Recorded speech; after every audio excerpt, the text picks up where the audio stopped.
eh, saya bisa menginformasikan bahwa sangat ketat sekali. Kalaupun ada pernikahan di bawah umur yang terjadi, maka itu pasti memenuhi persyaratan. Dalam hal ini ada dispensasi dari pengadilan. Kenapa? Karena sistem yang kami pakai di Kementerian Agama ada namanya SIMKAH, Sistem Informasi Nikah. Dan itu ketika kita teman-teman mengentry datanya, kalau ada yang tidak memenuhi persyaratan, maka itu akan tertolak secara otomatis. Termasuk pada usia perkawinan muda. Kalau tidak ada nomor dispensasi dari pengadilan, itu tertolak. Termasuk bapak-bapak, ibu-ibu, janda-janda. Kalau ada janda yang mencoba mendaftar, ingin mengelabui data, itu tertolak. Harus ada akta cerai, nomor akta cerainya. Begitu ketatnya sistem yang kami terapkan sekarang ini dalam rangka pelayanan online. Jadi itu yang pertama. Yang kedua, persoalan perkawinan anak ini adalah persoalan yang permasalahannya tidak hanya satu. Bahkan saya bisa mengatakan bahwa begitu banyak hal-hal beribu masalah yang menyebabkan permasalahan ini terjadi. Oleh karena ini saya usulkan kalau bisa memang kita harus borongi ini, istilahnya kita harus borongi semuanya. Semua orang-orang yang memiliki kepentingan untuk pencegahan ini harus kita kerjasama.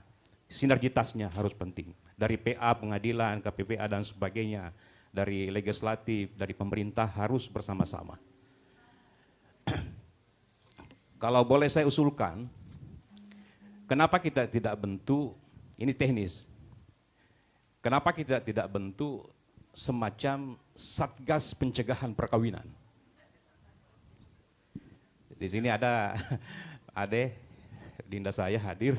Ini kan bisa disokong oleh dana berdasarkan dengan peraturan daerah. Iya. Dan di situ kita terlibat semua. Terus terang kita di Kementerian Agama ada penyuluh yang khusus menangani perkawinan memang. Tapi keterbatasan penyuluhannya itu sangat terbatas. Hanya persoalan-persoalan masalah agama dan sebagainya. Ya. Andaikan saya bisa bayangkan kalau kita terlibat semuanya dari kesehatan, dari KPPA dan sebagainya, dari pengadilan, itu sangat luar biasa. Karena untuk sosialisasi ini bukan hanya kepada anak, tapi termasuk kepada orang tua, memberikan kesadaran kepada orang tua. Itu penting sekali. Kami sudah lakukan pencegahan perkawinan secara sosialisasi di sekolah. Ada program kami di Kementerian Agama. Yaitu pendidikan pranikah pada anak, kemudian ada susjatim, Pak. Ya, Pak PA saya sampaikan ada susjatim. Ya, dan nanti ketika dianggap lulus, itu akan diberikan sertifikat. Cuma ada satu, Pak, yang terakhir. Ini menjadi persoalan kami. Dan saya mohon kepada pengadilan agama barangkali bisa memberikan penjelasan. Di satu sisi kita berusaha menutup kerang untuk perkawinan ini, tapi di sisi lain ada kerang satu yang terbuka. Kalau menurut saya, ini analisa saya, mudah-mudahan salah. Yaitu adalah ketika adanya kemudahan isbat nikah. Dan jujur, saya pengalaman melihat di Bone, terutama, kalau pengajuan isbat nikah misalnya 100, itu minimal 98% itu diterima. Dan sudah banyak di situ. Termasuk perkawinan usia dini, pokoknya disahkan. Gitu. Jadi, dan yang terakhir juga seperti yang disampaikan oleh PA, bahwa mohonlah Ibu Desa, Pak Desa kalau mengajukan permohonan untuk penerbitan dispensasi, supaya diperketat. Saya rasa di PA itu bola terakhirnya. Di PA itu bola terakhirnya. Betul. Ya, boleh menerima atau tidak itu tergantung dari pengadilan.